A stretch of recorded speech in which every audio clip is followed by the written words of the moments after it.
Reader চ্যানেলে আমি তোমাদেরকে ওয়েলকাম জানাচ্ছি। যারা ম্যাকআউট ইউনিভার্সিটি থেকে এমবিএ পড়ছো, তোমাদের অলরেডি এটা নিশ্চয়ই তোমরা জানো যে তোমাদের পরীক্ষাটা এবারে কবে হতে চলেছে। 23শে মে থেকে স্টার্ট হতে চলেছে, এবং এটা এর আগেও আমরা চ্যানেলে ইনফরমেশান দিয়েছিলাম, নোটিফিকেশান দিয়েছিলাম। এখন আমাদের কতটা সময় আছে হাতে? প্রায় ধরতে গেলে হিসেব করে 94 দিন মতো আছে। তা ঠিক এই মুহূর্তে যারা এখনো মানে ঠিকভাবে ক্যাজুয়ালভাবে পড়ছে, ঠিকভাবে পড়া শুরু করেনি, তাদেরকে একটা গাইডেন্স হিসেবেও আমরা এই ভিডিও মারফত কিছু ইনফরমেশান দিতে চাই। আজকে আমাদের মধ্যে উপস্থিত আছে মিস্টার সৌভিক দত্ত, আপনাকে ওয়েলকাম জানাচ্ছি। এই ভিডিওটা অনেকে হয়তো ট্রোল করতে পারে, কিন্তু এই ভিডিও মারফত অনেকের উপকারও হচ্ছে। এটাতে কতটা এই সময়টা এখন মানে মানে ভাইটাল আপনার মনে হয়? সময় প্রত্যেকটা দিন প্রচণ্ড ভাইটাল, কারণ অলরেডি আমাদের এখানে এমবিএ সেকেন্ড সেমে 2025-এর টিউশনটা জানুয়ারি মাসের মোটামুটি 26-27 থেকেই স্টার্ট হয়ে গেছে। মানে ক্লাস আজকে আমাদের ফেব্রুয়ারির 17 তারিখ, 17 মানে আপনি ধরুন 20-21 দিন ক্লাস হয়ে গেল। এবং ওয়ারে আমাদের গ্রাফিক্যাল প্রবলেম ফর্মুলেশন অ্যাসাইনমেন্ট এরকম টপিক এখন চলছে অলরেডি। মানে আমাদের দৌড়তে হচ্ছে, কারণ ওয়ারের যা বড় সিলেবাস, এতগুলো সিলেবাস বড় দিয়েছে, তার সঙ্গে আপনার transportation, duality, simplex, big M, decision, queuing, simulation, বিশাল সিলেবাস। তার সঙ্গে অপারেশন ম্যানেজমেন্ট আছে, ফাইন্যান্সিয়াল ম্যানেজমেন্ট আছে। তো সিলেবাসটা একটা বিশাল সিলেবাস, এবং 4 মাসও যথেষ্ট নয়। যে সময়টা যদি জানুয়ারি থেকেও ধরি 4 মাস সময়, সেটাও যথেষ্ট সময় নয়।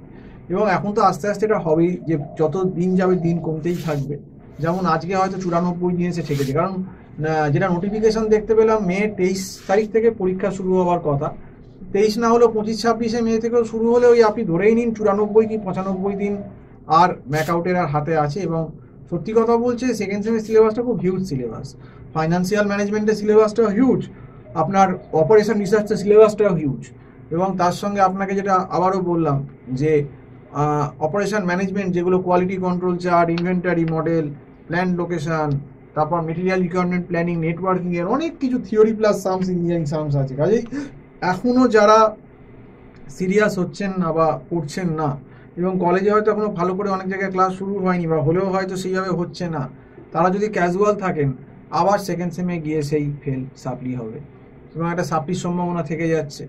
আর এখন তো ম্যাকআউটে সাপ্লি হচ্ছে, ফার্স্ট সেম থেকেই বুঝতে পারছেন যে যারা ক্যাজুয়াল বেশি, তারা কিন্তু ম্যাকআউট যদি একদম কিছুই না লিখতে পারে, সেক্ষেত্রে কিন্তু সাপ্লির সম্ভাবনা থেকে যাচ্ছে। আর বিশেষ করে ওয়ার ফাইন্যান্সিয়াল ম্যানেজমেন্ট, অপারেশন ম্যানেজমেন্টের মতো পেপারগুলোতে বানিয়ে লেখার খুব একটা জায়গা নেই। কাজেই এটা যারা জানবে তারা লিখতে পারবে, আর যারা জানবে না তাদের পক্ষে কিন্তু নিজে থেকে বানিয়ে লেখা সম্ভব নয়। এমনকি থিওরি এক্সামেও ফেল করছে। এখন এটাই ট্রেন্ড, যে আগে আমরা জানতাম যে স্ট্যাট, ইকোনমিক্স এইগুলোতেই লোকে বেশি ফেল করে। আপনি বলেছিলেন প্রিন্সিপাল অফ ম্যানেজমেন্টে ফেল করেছে। হ্যাঁ, হচ্ছে তো, প্রিন্সিপাল অফ ম্যানেজমেন্টে ফেল করছে। হঠাৎ দেখছি যে বিবিএর হেলথ কেয়ারের সাবজেক্টে ফেল করে গেছে।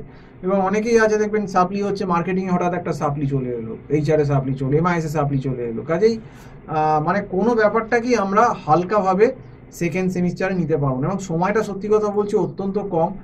এই যা সেকেন্ড সেমিস্টারের ম্যাকআউটের এমবিএর যা সিলেবাস, সেই তুলনায় 4 মাস সময়টা মোটেই যথেষ্ট নয়। এবং এখনও অনেকে আছেন ঘুরে বেড়াচ্ছেন, এখনও ঘুম ভাঙেনি।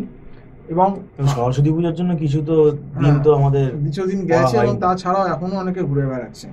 তো আমি একটা কথাই বলবো, যে আমাদের এখানে পড়তে হবে বলেই এরকম আমরা যে বলছি এরকম না। যদি যারা এখনও পড়া শুরু করেনি বা বুঝতে পারছো না, আর দেরি না করে কোনো একটা প্রফেশনাল লোকের কাছে কিন্তু আমি বলবো এই সাবজেক্টগুলো পড়ো। আদারওয়াইজ কিন্তু সাপ্লি হওয়ার চান্স কিন্তু আছে সাবজেক্টগুলো।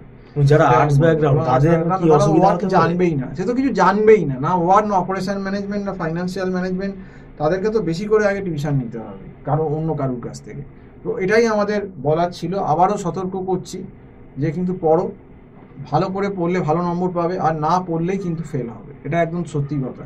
পড়লে পাস করবে, না পড়লে ফেল করবে, এর থেকে সেকেন্ড কোনো কথা হতে পারে না।